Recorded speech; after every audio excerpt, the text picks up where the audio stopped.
Human migration. What does it mean to be a refugee? The definition agreed on by the UN after World War II of a refugee is anyone that has to leave their home to escape war, persecution, or violence. However, a refugee is different to a migrant. Large numbers of refugees are people who have been internally displaced. 32.8 million people in the world are classed as internally displaced persons, which means that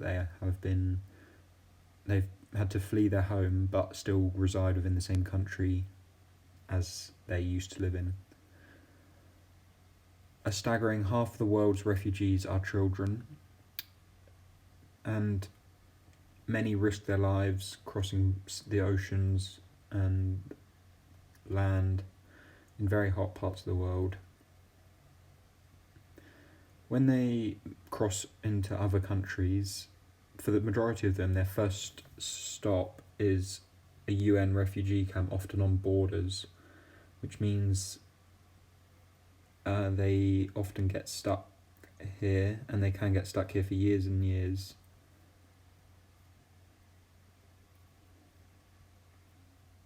Once the refugees are in the country of their destination, their first step is to seek asylum. Seeking asylum means that you are claiming that you're a refugee to the country that you're staying in, and they will hopefully grant you residency in that country, so therefore you're legally there.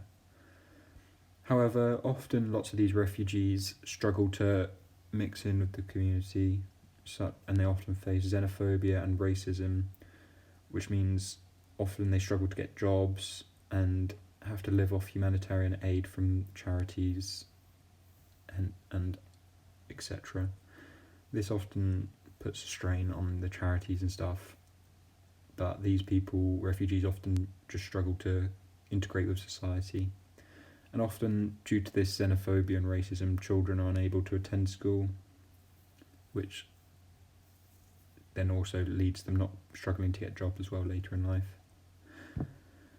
So here's a map of all of the the countries with the highest internally refugee host countries. The biggest is Turkey with 3.7 million. Obviously that's a gateway between the areas of conflict such as Iraq, Afghanistan and Europe, so that's why that's so popular. And then there's Jordan, second biggest, which is obviously a similar area, just in a different direction. Thank you for my presentation on refugees.